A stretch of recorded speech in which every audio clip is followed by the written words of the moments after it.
Naš pogled. Pripravil ga je Blaž Lesnik. Sredi adventa smo.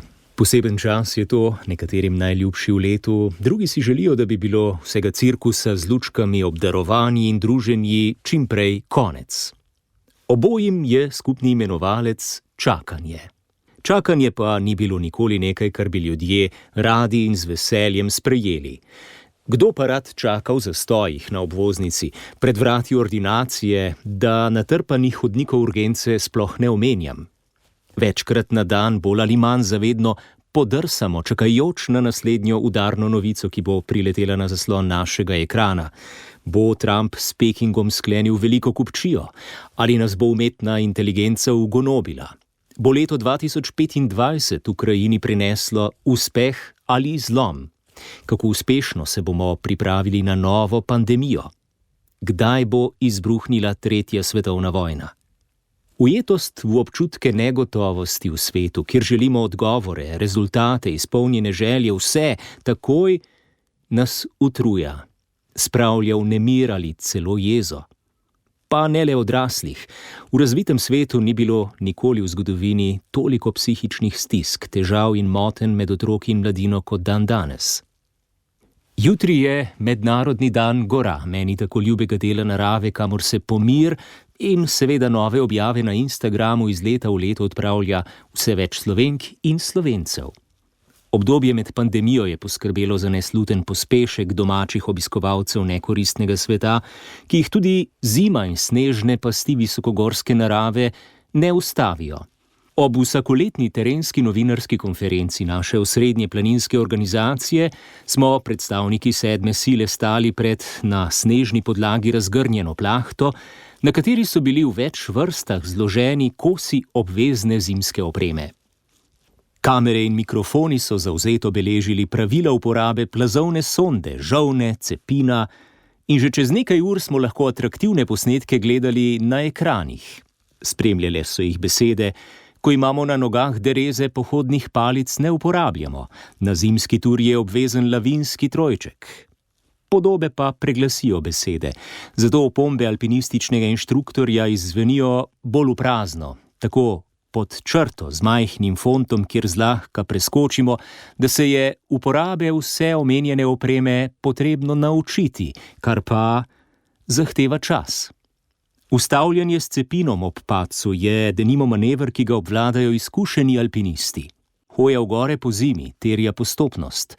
Izkušnje se nabirajo skozi leta in desetletja. Mi pa imamo ravno toliko časa, da v petkovem popoldanskem zastoju še ujamemo trgovino s tistim kosom opreme, ki nam manjka za jutrišnjo turo. Tudi doživljanje narave se je skrčilo na zelo skopo odmerjene časovne enote. Nekoč so rekli, da narava po zimi počiva. Kako, na kakšen način počiva, tega človek v današnjem hitenju ne zazna več. Narava ima svoj ritem. Odvija se mimo našega antropocentričnega dojemanja. Le redkim se zato danes posreči pokukati skozi okence v zaodrje njenih skrivnosti. Podobno je tudi pri vzgoji, kjer se sadovi pokažejo šele čez čas. Mi bi bili radi za svoj trud poplačani zdaj in takoj. Že pri malčku v plenicah, kar je v resnici dosti lažje kot v dobi muhastega najstništva, ki pogosto res ni nagrajujoče, ampak ravno nasprotno. Še ne? To čakanje. Jubilejno sveto leto je pred nami, zato misel odplava tudi v eshatološke dimenzije. Kolikokrat je človeštvo doslej že čakalo na konec sveta? Zagotovo tudi ob vseh okroglih letih, ki se jih je po Kristusovem rojstvu nabralo že precej. Podobe samooklicanih prerokov izpred 25 let so najbrž ostale mnogim v spominu. Pa je bilo pred vstopom v tretje tisočletje tudi leto 1000 in 1500 in bile so pandemije, 2 svetovni vojni in še marsikaj. Ves čas vmes so rodovi premišljevali, ali je prav zdaj tisti čas, ki ga opisujejo Jezusove besede iz prve adventne nedelje. Znamenja bodo na soncu, luni in zvezdah.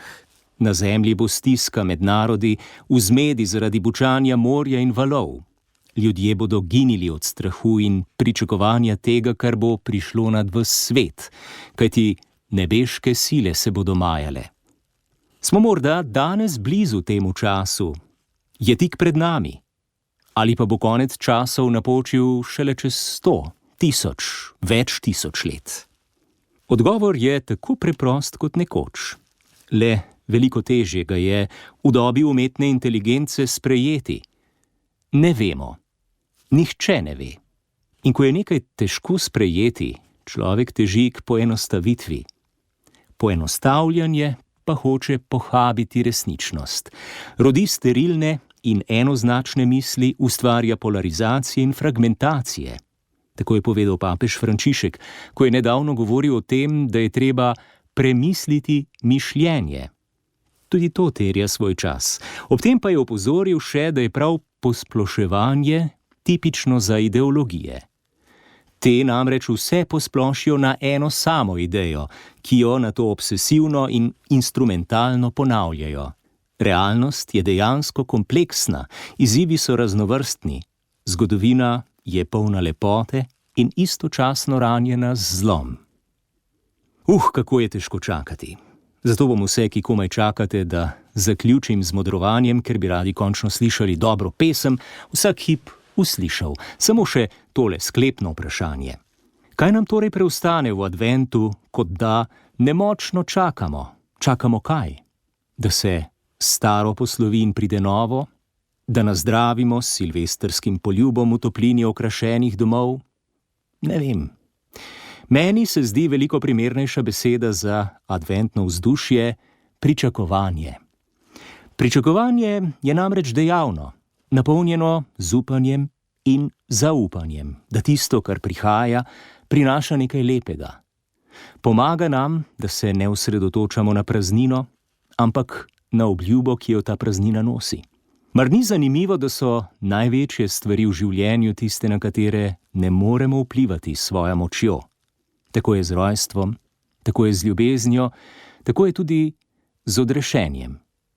Zato se mi zdi ključno vprašanje, koga pričakujem in ali sem nanj pripravljen z vzravnano in dvignjeno glavo.